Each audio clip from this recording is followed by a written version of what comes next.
मैं हूं अपर्णा और आप देख रहे हैं वाटरमेलन हॉरर स्टोरी। अगर आपको हमारी स्टोरी पसंद आए तो लाइक शेयर कमेंट करना ना भूलें।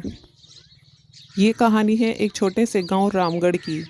गांव के किनारे एक बहुत बड़ी हवेली थी, जहां से कभी तो किसी के रोने की आवाज़ आती या फिर कभी किसी के हंसने की आवाज़ आती।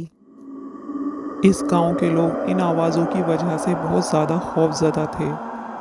बच्चे भी घरों के अंदर ही रहते, घर से बाहर ना निकलते। मोहन नाम का लड़का जो अभी अभी शहर से पढ़ाई पूरी करके अपने गांव वापस लौटता है। मोहन अपने बाबा से बोलता है, बाबा ये गांव में इतनी शांति क्यों है। मोहन के बाबा बोलते हैं, बेटा ये भूतिया हवेली है। इस हवेली में आधी रात को एक आत्मा भटकती है। तुम कभी इस हवेली के पास मत जाना। गांव का युवा मोहन उसी दिन ठान लेता है कि वो हवेली में जाकर देखेगा सच में भूत है भी या नहीं। रात होते ही मोहन लैंप लेकर जंगल की ओर निकल पड़ता है। मोहन हवेली पहुंचते ही मोहन जैसे ही हवेली का दरवाज़ा खोलता है, मोहन ने धीरे धीरे हवेली के अंदर कदम रखा। हवेली के अंदर चारों ओर अंधेरा था। हवेली के अंदर ठंडी ठंडी हवा चल रही थी।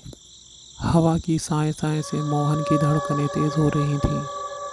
अचानक मोहन के सामने एक धुंधली आकृति प्रकट हुई। वह एक आत्मा थी जिसने काली साड़ी पहनी हुई थी। मोहन उस आत्मा को देखकर बहुत ज़्यादा डर जाता है। वो चीखता हुआ हवेली से बाहर जाकर बैठ जाता है। फिर मोहन एक गहरी सांस लेता है और दोबारा खड़ा होता है और हवेली के अंदर जाता है। मोहन अंदर आकर चुपके चुपके इधर उधर देखता है।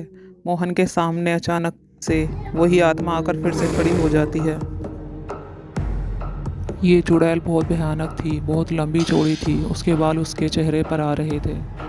मोहन डरते हुए उस आत्मा से बोलता है, तुम कौन हो और यहाँ से जाती क्यों नहीं हो? गांव के लोगों को क्यों डरा कर रखा हुआ है? उस आत्मा ने मोहन को बताया कि वो इस दुनिया में इसलिए भटक रही है क्योंकि एक बाबा ने उसकी बलि चढ़ाई थी। उस अघोरी बाबा का कहना था कि अगर 100 साल की तपस्या के बाद एक खूबसूरत नौजवान लड़की की बलि दी जाएगी तो वो बाबा हमेशा के लिए अमर हो जाएगा। अब तक उस आत्मा का बदला पूरा नहीं हुआ था। मोहन ने उस आत्मा की मदद करने का वादा किया और वो आत्मा धीरे धीरे विलुप्त हो गई। मोहन ने आत्मा के रहस्य को उजागर किया। उस आत्मा ने मोहन को कब्रिस्तान से एक बक्सा लाने के लिए कहा।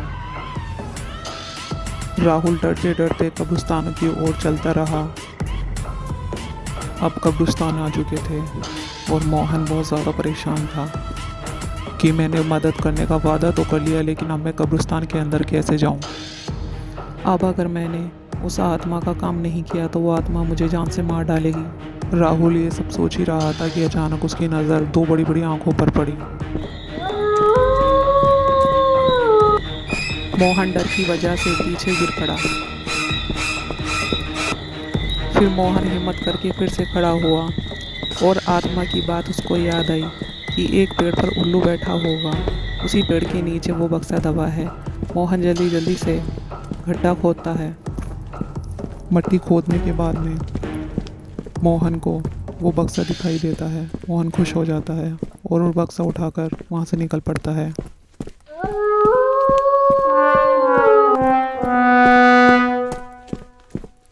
और हवेली पहुंचकर वो बक्सा आत्मा के सामने रख देता है। उस संदूक को वो आत्मा बोलती है, इसको खोलकर इसमें एक पोटली है, उसको आग में जला दो। मोहन ऐसे ही करता है। मोहन संदूक से पोटली को निकालकर आग में जला देता है। अब वो आत्मा अघोरी पंडित से अपना बदला ले सकती है। और उस आत्मा ने जाकर अघोरी बाबा से अपना बदला पूरा किया। गांव के लोग अब बिना डर के उस हवेली के पास जा सकते थे और अंत में हवेली में शांति स्थापित हो गई।